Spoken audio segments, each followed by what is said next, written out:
पिंपरी चिंचवड शहरात 4 बांगलादेशी घुसखोरांना पोलिसांकडून अटक।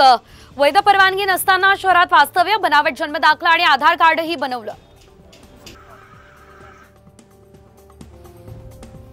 रिझर्व्ह बँकेकडे 2000च्या 7,409,00,000 रुपये मूल्याच्या नोटा अद्यापही जमा नाही। 2023ला 2000ची नोट चलनातून बाद करण्याचा निर्णय, नोटा जमा किंवा बदलण्याची संधी अजूनही। अहमदनगरमध्ये दिव्यांग प्रमाणपत्र मिळवून देण्यासाठी हॅकर्सचा वापर, रुग्णालयातून कुठलीही तपासणी न करता तिघांची प्रमाणपत्र मिळवल्याचा प्रकार समोर। भंडाऱ्यातील सालेवाडी पुनर्वसनातील विद्यार्थी पोषण आहाराविना शाळेला प्रशासकीय मान्यता नसल्याने शिक्षकही नाही, गोरगरिबांची मुलं शासनाच्या योजनेपासून वंचित। संभाजीनगर जिल्ह्यात आढळली 5,500 कुपोषित बालकं, अंगणवाडी सेविका लाडकी बहीण योजनेच्या कामात गुंतल्याचा परिणाम।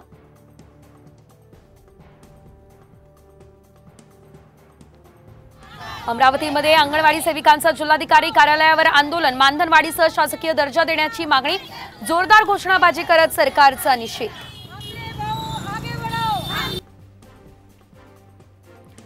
अमरावती जिल्ह्यामध्ये कोरोनाचा शिरकाव, एकाच वेळी 6 रुग्णांचा कोरोना अहवाल पॉझिटिव्ह, एका रुग्णाला स्वाईन फ्लू झाल्याचं निष्पन्न, जिल्ह्यात भीतीचं वातावरण।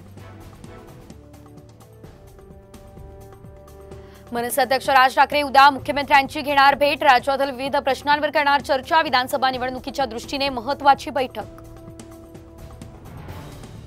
पुण्यातील कल्याणीनगर अपघात प्रकरणाचा खटला फास्टॅग कोर्टात चालवला जाण्याची शक्यता, पुणे पोलीस करणार न्यायालयाकडे मागणी, पोलिसांकडून 900 पानांचं आरोपपत्र दाखल।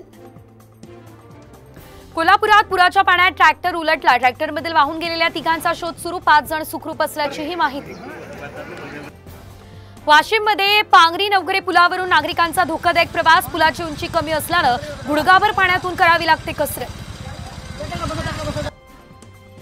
पवना धरणाचा पाणीसाठा हा 92%, धरणातून पाण्याचा विसर्ग वाढवला, 1400 क्युसेक विद्युत गृहाद्वारे तर 3200 सांडव्यावरून असा एकूण 5000 क्युसेक विसर्ग सुरू।